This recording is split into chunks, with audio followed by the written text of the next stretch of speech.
We've gone coast to coast in search of the coolest loft space on the continent. And so far, we found a New York loft that crosses the line from traditional to contemporary. A loft that was family-friendly. And a Miami loft that's all about height and bright. Yes, we've seen some pretty cool spaces, but nothing like what we found in LA. This spectacular loft came fourth on our list because it added just the right amount of hominess to an undeniably industrial space. The number 4 loft is a loft. It's a really rough space, and I think the designer took advantage of that.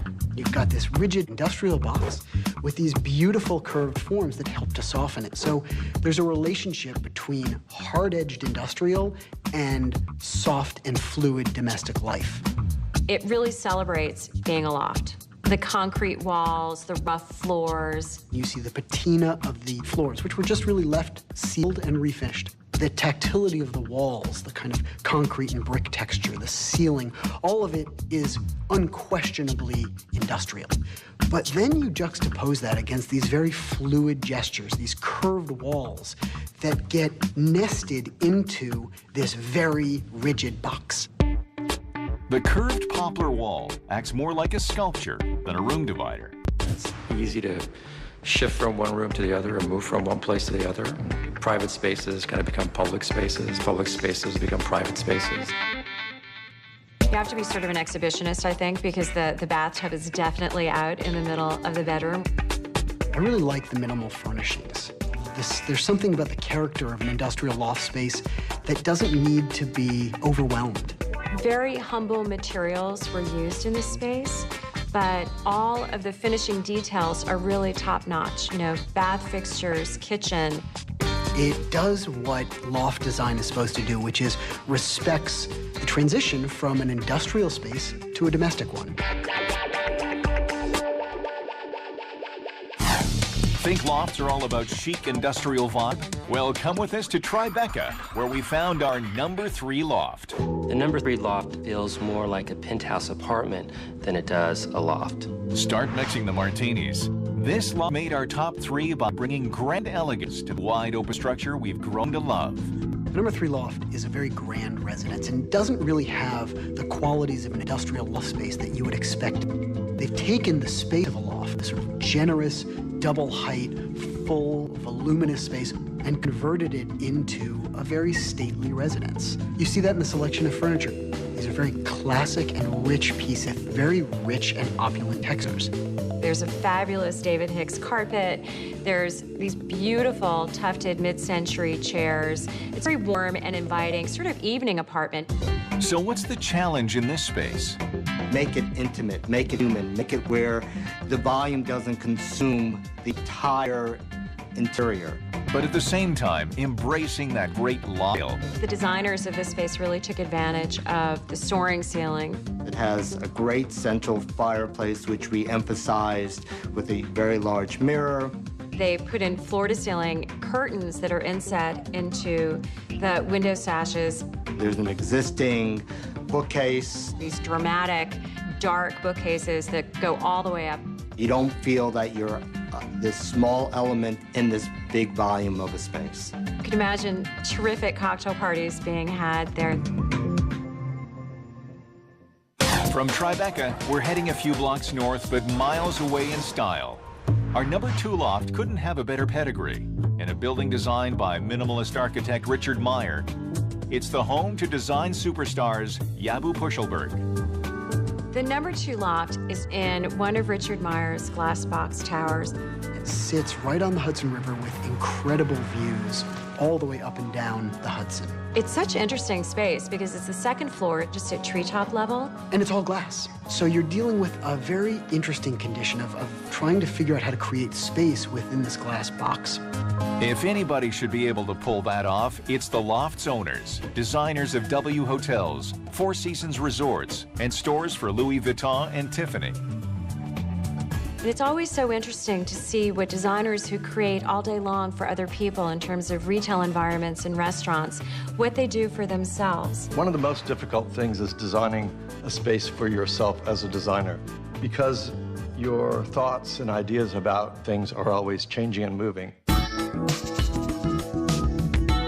The designers created a hit list of all the beautiful places they've been all over the world and the treasures that they brought back.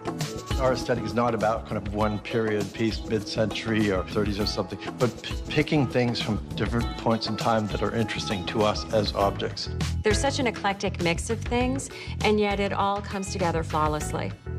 Pieces like a very rare Roberto Sebastian Mattichelle chair, Asian chairs in a green tweed, and an Yves Klein coffee table. Taking the edge off the stark minimalist architecture is beige broadloom and white linen drapes. And the materials they picked work with the language, the kind of crisp, clean, modern white language that Meyer established. But take it out of that antiseptic feel and bring it into something that feels much more warm and inviting and domestic. It's within this fabulous, ultra-chic white envelope with these soaring windows, this beautiful light coming in. It's really magical. The magic continues with our #1 loft next.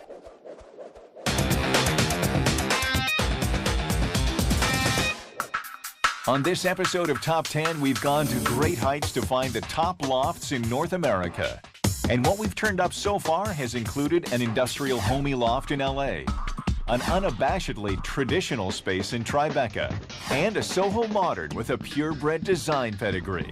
Could there be a loft loftier than these? This is the #1 loft because it is outstanding. It's this super chic urban barn, smack in the epicenter of Soho. It really is a spectacular space. It takes your breath away. It won the #1 spot by embracing every fabulous architectural detail the 1890s had to offer. This is the #1 loft because even for New York City, this is a phenomenon. It's very rare that a designer wants to take a step back from their work and defer to the existing space. It really shows the interplay between this historical architectural framework, the ceiling joists, the cast iron column, this flotilla of arched windows. I think the idea for the loft was really to bring out the castle-like quality of the space, and then for everything that was new, to really make that complement what was already here. They started by stripping everything away and making the existing space sing. Everything is so beautifully thought out that even though you can see the exposed architecture of this historical space, all the things you don't want to see, HVAC, pipes, electrical, everything is hidden away in such an intelligent manner. Another reason we love this loft is because it has more of that most desired of loft features, space. This space is immense. I think you would get lost circulating around it. It's 7,200 square feet.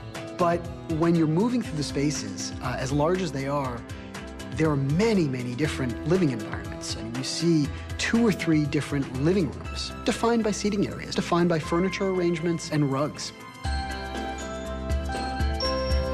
There are very specific areas for a media room, breakfast room, kitchen, sitting area in the living room, children's rooms. The bathroom is completely encased within this marble. The language of the envelope is done so perfectly that it makes your mouth water. In our quest for the best lofts on the continent, we've seen styles ranging from industrial to traditional, and some truly inspired ideas about what life without walls can be like. When put to the test of designing from scratch, these designers rose to lofty heights and demonstrated how exceptional open concept living can be.